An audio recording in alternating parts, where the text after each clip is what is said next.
5 long years. It has been 5 years as of today, my friends, since Nintendo officially announced to us that Metroid Prime 4 was going to be delayed, it was going to be rebooted, and it was going to be handed back over to Retro Studios. It was January 25th of 2019. 1 year before there was even a worldwide pandemic. We had no idea what was going to be happening in our future at the time. But on January 25th of 2019, exactly 5 whole years ago, half of a decade, that was when we got that fateful announcement. We all know very much that famous video where Shinya Takahashi appeared in front of a white void of doom and told us everything that was happening. You know, it was less than 2 years after the game was officially revealed at E3 in 2017, so June 2017, we of course got the other fateful video around Metroid Prime 4, which was just a reveal of basically the logo and the fact that it was going to be developed for the Nintendo Switch, which of course then eventually led to the video we're talking about and the anniversary we're discussing, that confirmation from Takahashi himself about this game isn't coming together the way we want, the previous team that we had working on it isn't doing the job we expected, and so we're rebooting the game, we're giving it over to Retro Studios, who of course made the original 3 Metroid Prime games, and it's going to take a little bit longer. We hope you have some patience. By the way, before we dive any deeper into this, I do of course like to let you know that I'm hoping to cross 25,000 subscribers sometime in the next couple of months. If this is your first video on the channel, then I certainly hope you subscribe, or if you've been watching for a while, and if you like Metroid content, because that's pretty much what I do, then I hope that you finally consider subscribing after watching this video. So I've pretty much made a video every anniversary of the announcement in 2019, discussing just the state of the game and the continued mystery around it and all of that stuff. And actually, I didn't really know that I was going to make one even this year until I realized, well, this is the 5-year anniversary of that announcement. And, you know, anniversaries that happen on the 5s and the 10s, you know, every 5 years, every 10 years, those always feel like more important milestones, whether you're talking about something good or bad. I mean, we'll probably make a video on, like, the 5-year anniversary of the release of Metroid Dread, for example. And so because I realized it was the 5-year anniversary, and I make a habit out of discussing it every January 25th, and I am a Metroid guy who more than half of my content and name on the internet has become synonymous with Metroid, of course I wanted to discuss it a little bit because I think that more so than any prior year, this is the year in 2024 where the Metroid Prime 4 conversation is kind of tied into the theoretical reveal and release of next-generation hardware. Now, yes, I've been kind of believing that would be the case for the past 2 years. I was hoping to see a Switch 2 or a Metroid Prime 4 re-reveal in 2022 or 23.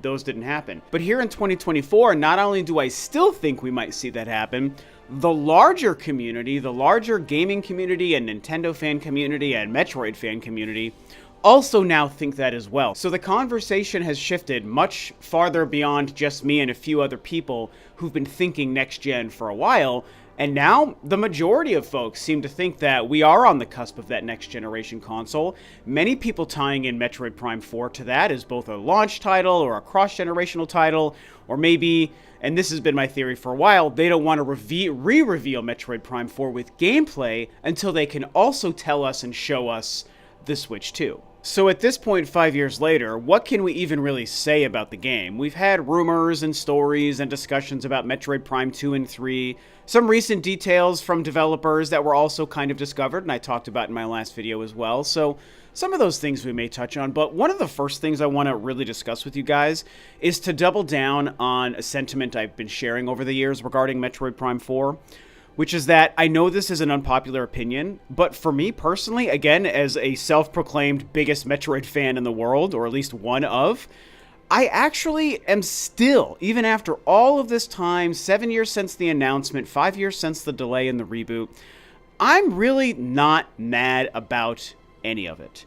And the reason I'm not mad is twofold. Now, I am, of course, sad, and I am disappointed. I mean, I wish that we were already playing Metroid Prime 4. I want it more than anything. Like, I've said this before, every morning I wake up in my life, I hope it's the day that I see Metroid Prime 4.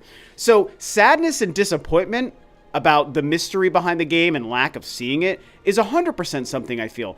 But anger and frustration, not so much. And like I said, the reasons for that is twofold. One is I'm honestly just glad that the game exists and is being developed. That's probably the most important, or one of the most important parts for me, is you could say that this is just an optimistic glasses half full kind of silly attitude, but honestly, it's how I feel about it as a huge Metroid fan. And you guys know the original Metroid Prime is my favorite game of all time, so having a Metroid Prime 4 is so exciting to me for those reasons. But it's like, all I need to know is that the game is being made, and maybe it's my age, here in my early 40s, approaching my mid-40s, really, this year, and just, my time playing video games since the early 80s, since the NES came out, the original Metroid, and my whole journey with the franchise. I've learned the skill of patience. And patience is difficult for sure, there's no doubt. But when it comes to something like this, a Metroid Prime 4 that 7 years ago I never even thought was going to be a possible thing, look, I'm just a guy who's happy the game is being made, man. It sucks it's taken so long. It sucks they had to reboot it and it slowed things down and we haven't seen anything official about it for so freaking long. It absolutely sucks.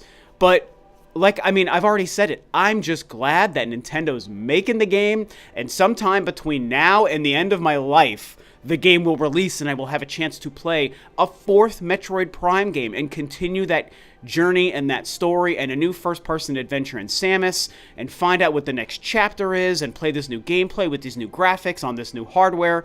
It's all positive to me. The delay is the only negative, and I guess you could say the mystery and the silence behind it, but I don't really care when I compare it to the fact that as a Metroid fan and a Metroid Prime fan, I will get to play Metroid Prime 4.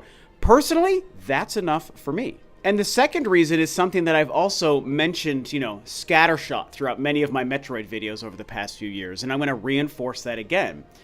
And it's the fact that the choice to even reboot it the way they did, for one thing, it was an anomaly. Nintendo has never done anything like that. No company really has come out in such a way and been so transparent and forthcoming. But Nintendo especially, simply because they are notoriously the most secretive and the most protective video game company pretty much on the planet and in the industry.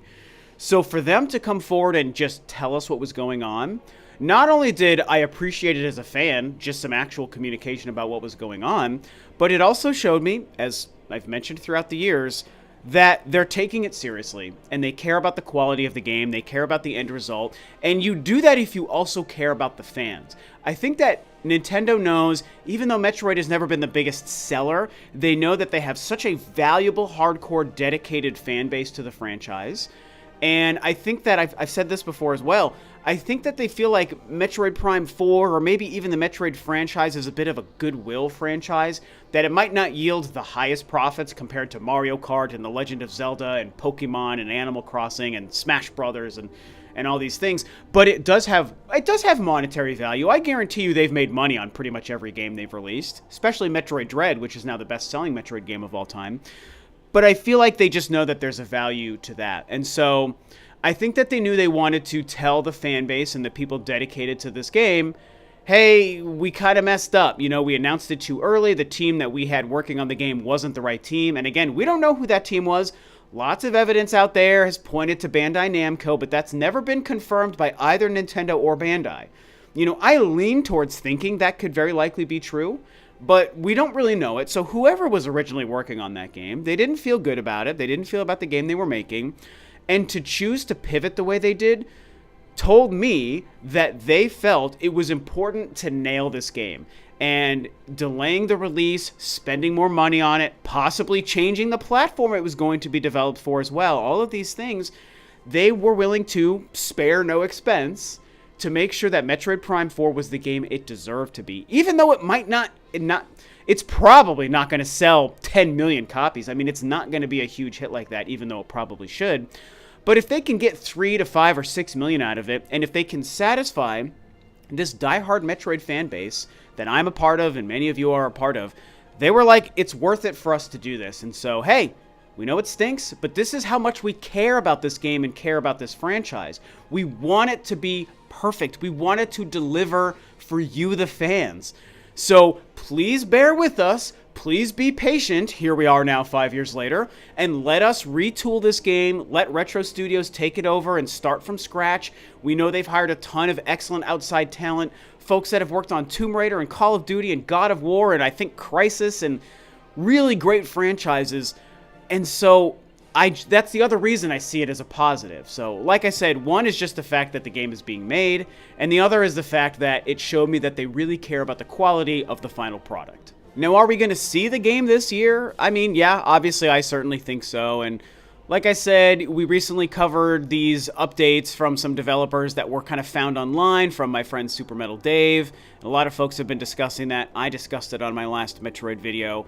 That there are signs that maybe a reveal is imminent, sometime coming soon. I mean, we're about to enter February. Most of us expect a Nintendo Direct every February, including next month, maybe in the next handful of weeks, and this first Direct will be very telling as far as Nintendo's plans this year. Are they going to give us brand new huge games and huge drops and maybe even tease the Switch 2 or what have you, or reveal the Switch 2? Would they re-reveal Metroid Prime 4?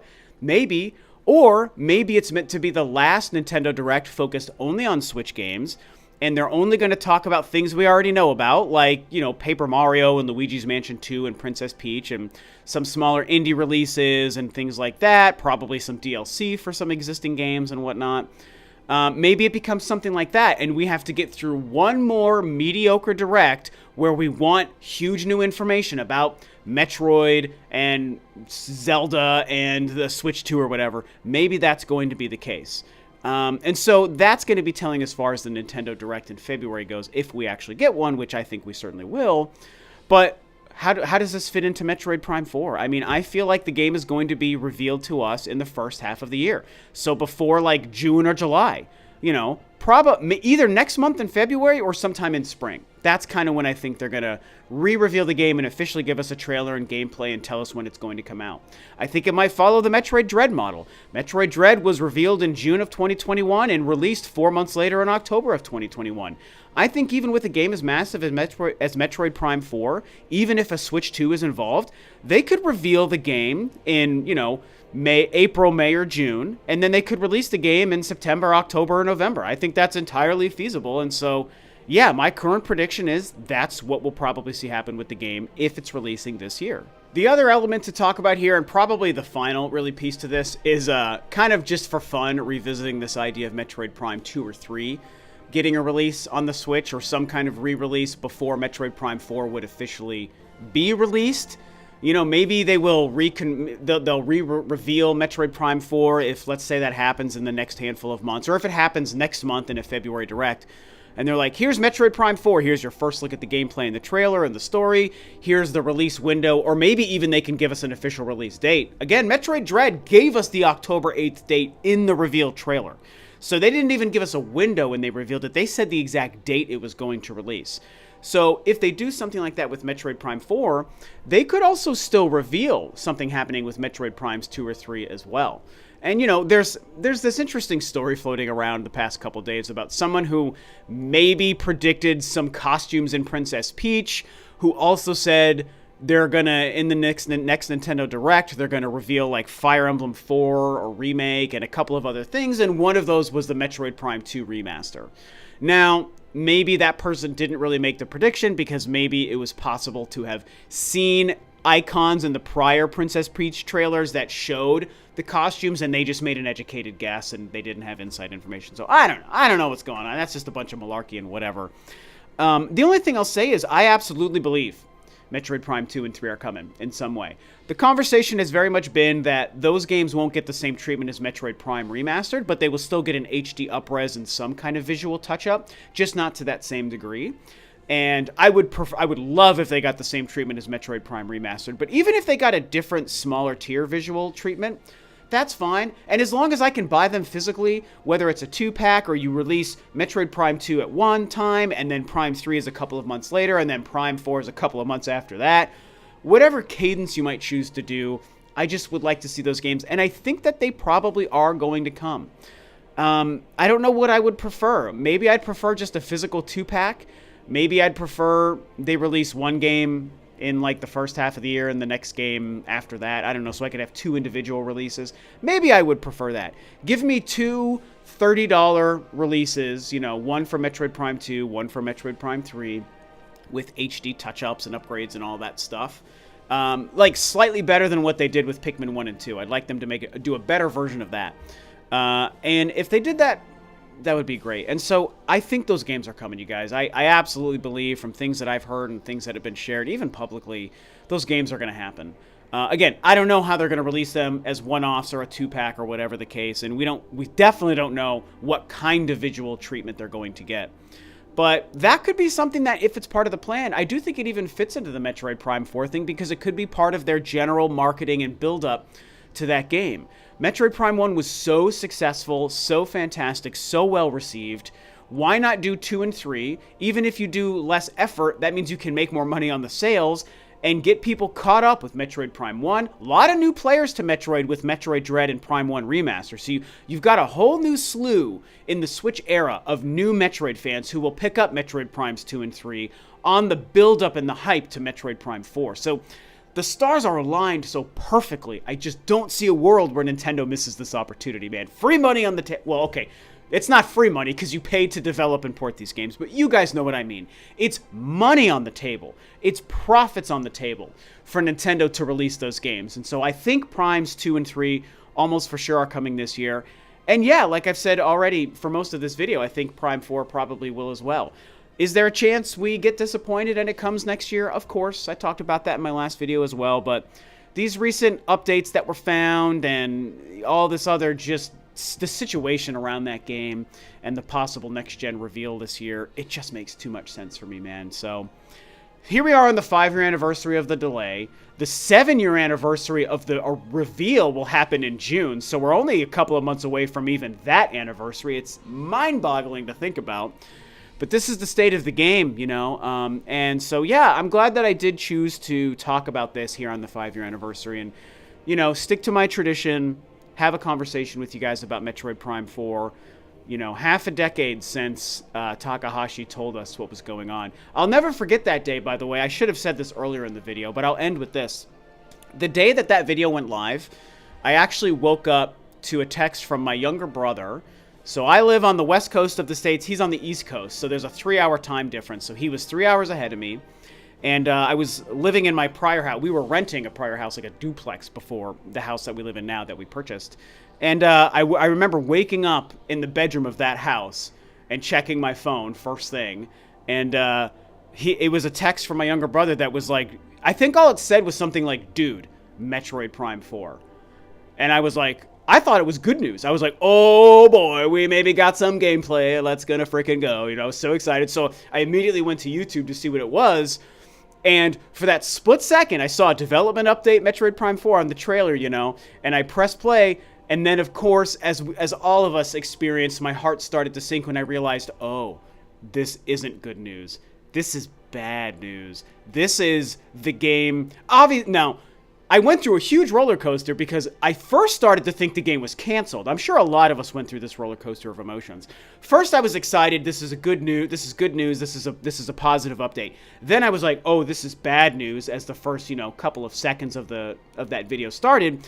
Then I went all the way to rock bottom, thinking the game is canceled. This is the worst news in history of life. The game is canceled. Then my hopes were slightly raised, even though still I was miserable and in the dirt.